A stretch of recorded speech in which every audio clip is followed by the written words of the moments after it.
اعوذ باللہ من الشیطان الرجیم بسم اللہ الرحمن الرحیم۔ ہم اللہ کے نام سے سورہ مومنون کا ترجمہ شروع کر رہے ہیں اور یہیں سے 18واں پارہ بھی شروع ہو رہا ہے، اور یہ سورہ مومنون ان 14 صورتوں میں اب آخری صورت ہے کہ جو قرآن حکیم میں حجم کے اعتبار سے مکی صورتوں کا سب سے بڑا گلدستہ ہے۔ ابھی جو 11 آیات میں نے اس کی تلاوت کی ہیں، ان پر ہمارا اس منتخب نصاب کا مطالعہ قرآن حکیم کے منتخب نصاب کے تیسرے حصے کا پہلا درس مشتمل ہے۔ سورہ حج کا جو آخری رکوع تھا اس پر چوتھے حصے کا پہلا درس مشتمل ہے۔ اس کے نکات پھر ذہن میں تازہ کر لیجئے کہ سب سے پہلی بات توحید کا خلاصہ اور لب لباب یہ کہ اللہ ہی مقصود حقیقی، مطلوب اصلی، محبوب حقیقی بن جائے۔ پھر رسالت کہ حضور صلی اللہ علیہ وسلم کے دور تک یہ 2 لنکس پر مشتمل رہی ہے، ایک رسول ملک، ایک رسول بشر، لیکن اب یہ ایک تیسرے لنک کے طور پر امت مسلمہ، امت محمد صلی اللہ علیہ وسلم مستقل طور پر اس رسالت کی زنجیر میں، سنہری زنجیر میں، سلسلۃ الذہب میں اس کو ٹانک لیا گیا ہے، اس کو شامل کر لیا گیا ہے۔ یہی وجہ ہے کہ دیکھیے لفظ آیا تھا ان اللہ یصطفی، اللہ یصطفی من الملائکۃ رسلا ومن الناس، اور امت کے لیے آیا هو اجتباکم۔ استفاء اور اجتباء یہ بڑے قریب کے الفاظ ہیں، چنانچہ یہ دونوں الفاظ حضور کے لیے مستعمل ہیں، محمد مصطفیٰ، احمد مجتبی۔ تو یہ اجتباء کا لفظ آیا امت کے لیے، هو اجتباکم۔ تیسری بات یہ نوٹ کرنے کے قابل ہے جو میں نے صبح بھی کہا تھا کہ سورہ بقرہ کی آیت اور یہ آیت جس پر کہ یہ یہاں پر جو شہادت والی آیت آئی ہے، صرف یہ کہ ترتیب کا فرق ہے۔ بالکل یہی نسبت سورہ نساء اور سورہ مائدہ کی ان 2 آیتوں میں تھی۔ یا ایھا الذین آمنوا کونوا قوامین بالقسط شہداء للہ، یہ سورہ نساء میں، یا ایھا الذین آمنوا کونوا قوامین للہ شہداء بالقسط، یہ سورہ مائدہ میں۔ سورہ بقرہ میں ہم نے پڑھا لِتَكُونُوا شُهَدَاءَ عَلَى النَّاسِ وَيَكُونَ الرَّسُولُ عَلَيْكُمْ شَهِيدًا، یہاں ہم نے پڑھا لِيَكُونَ الرَّسُولُ شَهِيدًا عَلَيْكُمْ وَتَكُونُوا شُهَدَاءَ عَلَى النَّاسِ۔ یہ شہادت علی الناس کی ذمہ داری ہے امت مسلمہ کی، کہ جیسے رسولوں کی ذمہ داری تھی کہ جو دین ان تک پہنچائے اللہ نے اپنے فرشتے کے ذریعے سے اسے بلا کم و کاسٹ انسانوں تک پہنچا دیں، نہیں پہنچاتے خدا نہ خواستہ بالفرض تو گویا کہ خود وہ مجرم قرار پائیں گے۔ فَلَنَسْأَلَنَّ الَّذِينَ أُرْسِلَ إِلَيْهِمْ وَلَنَسْأَلَنَّ الْمُرْسَلِينَ، یہ سورہ اعراف کی آیت نمبر 6 ہم پڑھ چکے ہیں۔ اب یہی مرتبہ اور یہی مقام امت مسلمہ کو بحیثیت مجموعی حاصل ہے، یہ اس کی رسپانسبلٹی ہے، یہ جواب دہ ہے۔ اس کو کہنا ہوگا کھڑے ہو کر اللہ کے در میں، اے اللہ تیرا دین جو تیرے نبی کے ذریعے سے ہم تک پہنچا تھا، ہم نے پوری نوع انسانی کو پہنچا دیا تھا، اور اگر نہیں تو امت مجرم ہے، اور اس کے مجرم ہونے ہی کا نتیجہ یہ ہے کہ آج ذلیل و خوار ہے۔ ضربت علیہم الذلۃ والمسکنۃ وباءوا بغضب من اللہ، اس لیے کہ جو اجتماعی عذاب ہے وہ دنیا میں آتا ہے، آخرت میں انڈیویجول ہوگا۔ تم نے کیا کیا؟ میں اگر یہ کہہ سکوں اللہ میں نے اپنی پوری زندگی اسی کام میں لگا دی تھی، میں نے کوئی جائیداد نہیں بنائی، میں نے کوئی دنیا نہیں بنائی، میرے پاس جو بھی تو نے توانائی دی تھی، جو صلاحیت دی تھی، میں نے اسی کام میں لگائی ہے، میں سرخرو ہو جاؤں گا اللہ کے۔ آپ بھی یہ کہہ سکیں یا نہ کہہ سکیں یہ اب آپ کے سوچنے کی بات ہے، وہاں محاسبہ انڈیویجول ہوگا، تم نے کیا کیا۔ یہاں معاملہ ہو رہا ہے اجتماعی، امت بحیثیت مجموعی چونکہ مجرم ہے لہذا ذلیل ہے، خار ہے، ان کی کوئی حیثیت دنیا میں نہیں، کوئی عزت نہیں، کہ عزت نام تھا جس کا گئی تیمور کے گھر سے، یہ اس کا سبب ہے۔ اب آگے چلیے، یہ جو 11 آیات ہیں در حقیقت ہمارا جو تیسرا جو حصہ ہے اس منتخب نصاب کا وہ ہے اعمال صالحہ کی تفصیل، اور عمل صالح کی تفصیل میں ظاہر بات ہے کہ ایک تدریج ہے۔ سب سے پہلے فرد اچھے ہوں، افراد کی سیرت صحیح ہو، کردار صحیح ہو، تعمیر سیرت صحیح بنیادوں پر ہوئی ہو، اس سے آگے چل کر پھر ایک گھریلو زندگی وجود میں آئے گی، وہ کیسی ہو، عائلی زندگی کیسی ہو، پھر ایک معاشرہ وجود میں آئے گا، اس معاشرے کے کیا خد و خال ہونے چاہیے، سوشل ویلیوز کا کیا تصور ہے، سوشل ایونز کا کیا تصور ہے، پھر ایک ریاست وجود میں آئے گی۔ تو تدریجاً بہت سے مقامات جو ہیں قرآن مجید کے وہ اس تیسرے حصے میں منتخب نصاب کے شامل ہیں، لیکن پہلا درس یہ ہے اس لیے کہ تعمیر سیرت کی جو بنیادیں ہیں، اساسات ہیں، جیسے ایک مکان ہے آپ کو بنانا ہے، پہلے آپ اس کی فاؤنڈیشن تیار کرتے ہیں. تو ایک بندہ مومن کی شخصیت کی جو پوری ایک تعبیر کرنی ہے، اس کا جو پورا حیولہ وجود میں آئے گا، وہ تو ہم بعد میں دیکھیں گے.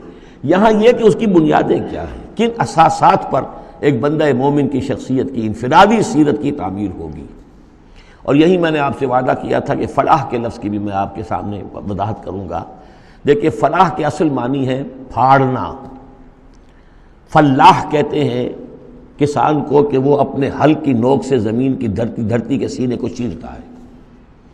عربی کی کہاوت ہے ان الحدید بالحدید یفلح، لوہا لوہے کو کاٹتا ہے.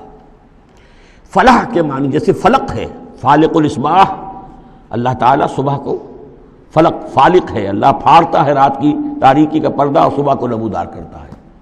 اسی طریقے سے فالق الحب والنوا، گٹھلیوں کو بیجوں کو پھاڑتا ہے، اس کے اندر سے پھر وہ دو پتیاں نکلتی ہیں جو پودا بنتی ہیں. تو فلاح کے معنی بھی ہے پھاڑنا. پھاڑنے سے مراد کیا ہے؟ انسانی شخصیت کی جو اصل انسانی شخصیت ہے وہ تو اندر چھپی ہوئی ہے، وہ ہماری روح ہے، وہ ہماری انا ہے، وہ ہماری خودی ہے. یہی در حقیقت اقبال کا فلسفہ خودی ہے. اور اسی کی بہترین تعبیر جو ہے آدرش، جو میں نے لفظ استعمال کیا تھا سورہ حج کے ضمن میں، ضعف الطالب والمطلوب. تو آئیڈیلز کا جو فلسفہ ہے اس کے حوالے سے ڈاکٹر رفیع الدین مرحوم و مغفور نے علامہ اقبال کی اس کے فلسفہ خودی کی بہترین تعبیر کی ہے. آئیڈیالوجی آف دی فیوچر ان کی مارکت الآراء کتاب ہے انگریزی زبان میں. تو افلح المومنون، گویا کہ میرا جو وجود ہے یہ گوشت ہے، یہ پوست ہے، ہڈیاں ہیں، یہ ہے وہ ہے، تن و توش ہے، لیکن اس کے اندر میری ایک انا ہے، میری ایک شخصیت ہے. انا، یہ انا کیا ہے؟ میں کہتا ہوں میرا ہاتھ، وہ میں کون ہوں جس کا یہ ہاتھ ہے؟ میرا ہاتھ، میرا پاؤں، میری آنکھ، میرے کان، میرا سر، میرا یہ، میرا وہ، میرا جسم. بھائی وہ میں کون ہے جو پوزیس کرتا ہے اس کو؟ وہ میں، وہ انا، وہ ایک مخفی حقیقت ہے. اور اصل میں وہ روح ربانی جو میرے اندر پھونکی گئی ہے وہ ہے میری اصل حقیقت. لیکن یہ غلافوں میں لپیٹ دی گئی ہے، مادی غلاف ہے. ان مادی غلافوں کو پھاڑ کر اپنی روح کو برآمد کرنا، جیسے کہ گٹھلی پھٹتی ہے تو دو پتے نکلتے ہیں تو آم کا درخت شروع ہوتا ہے. ان مادی غلافوں کو پھاڑ کر اپنی اصل حقیقت، اپنی اصل انا کو برآمد کر کے تقویت دینا، یہ ہے فلاح.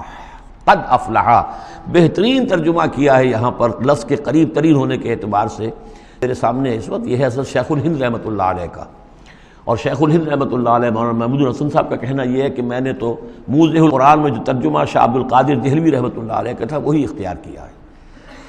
کام نکال لے گئے اہل ایمان، قد افلح المومنون، کام نکال لے گئے اہل ایمان. جیسے کہ خزانہ ہو، خزانہ کھودیں گے تو نکالیں گے نا. تمہارے اندر ایک خزانہ ہے، دم چیست پیامیست، شنیدی نہ شنیدی، در خاک تو یک جلوہ آمیخت نہ دیدی، دیدن دیگر آمیز شنیدن دیگر آمیز. تمہارے اندر نور بھی ہے نور تجلی بھی اسی خاک میں پنہا، غافل تو نرا صاحب ادراک نہیں ہے. تم حیوان ہی حیوان نہیں ہو، اس میں روح ملکوتی بھی ہے، لیکن تمہاری ساری توجہ اسی حیوانی وجود پر ہے. وہ روح جو ہے وہ تو تمہارے وجود کے اندر مر کر دفن ہو چکی ہے. تم چلتا پھرتا مقبرہ بن چکے ہو، تم زندہ نہیں ہو، مردہ ہو. اور جس کی روح جاگ جائے گویا کہ وہ زندہ ہوتا ہے، پھر اس کو زندگی ملتی ہے. فَلَنُحْيِيَنَّهُ حَيَاةً طَيِّبَةً. یہ ابو جہل مردہ تھا، یہ زندہ نہیں تھا، یہ اندھا تھا، دیکھ نہیں رہا تھا، یہ بہرا تھا، سنتا نہیں تھا. یہ جو حقائق ہے اس کو سمجھ لیجئے. اپنے وجود، اپنی اصل شخصیت، اپنی انا، اپنی خودی، اپنے سیلف، اس کی development of the self, development of the character انسانی شخصیت کے لیے یہ ہے قد افلح.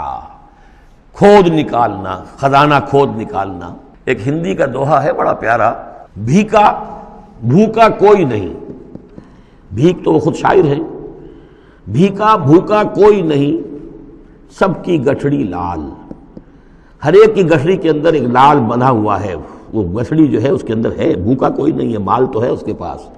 گرہ کھول جانے نہیں اس بد بے کنگال، اس گٹھڑی کی گرہ نہیں کھولنی آتی. ستمست گر ہوست کشت کے بے سیر سر و سمندرا، تجھے غنچہ کم نہ دمیدئی درے دل کشا بچمن درا. تم اپنی شخصیت کا جو چمن ہے تمہارے اپنے اندر جو اللہ تعالیٰ نے رکھا ہوا ہے، وفی انفسکم افلا تبصرون، تم اس سے غافل رہتے ہو. Man in his ignorance identifies himself with the material sheaths which encompass his real self. انسان اپنی جہالت میں اپنے ان مادی غلافوں ہی کو سمجھ بیٹھتا ہے یہ میں ہوں. یہ تو کچھ بھی نہیں ہے، مادی غلاف ان کی کوئی حیثیت نہیں ہے. تم کچھ اور ہو جو اس کے اندر ہو، لیکن بشرطے کہ تم اپنے آپ کو پہچان لو. من عرف نفسہ فقد عرف ربہ ولا تکونوا کالذین نسوا اللہ فانساہم انفسہم. ان لوگوں کے مانند نہ ہو جاؤ جنہوں نے اللہ کو بھلا دیا تو اللہ نے انہیں اپنے آپ سے غافل کر دیا. یہ ہے فلاح کی اصل حقیقت. اپنی شخصیتوں کے اندر سے، اپنے اس وجود میں سے، اس تن و تیش میں سے اپنی اصل معنوی شخصیت کو نکالو اور ڈیولپ کرو.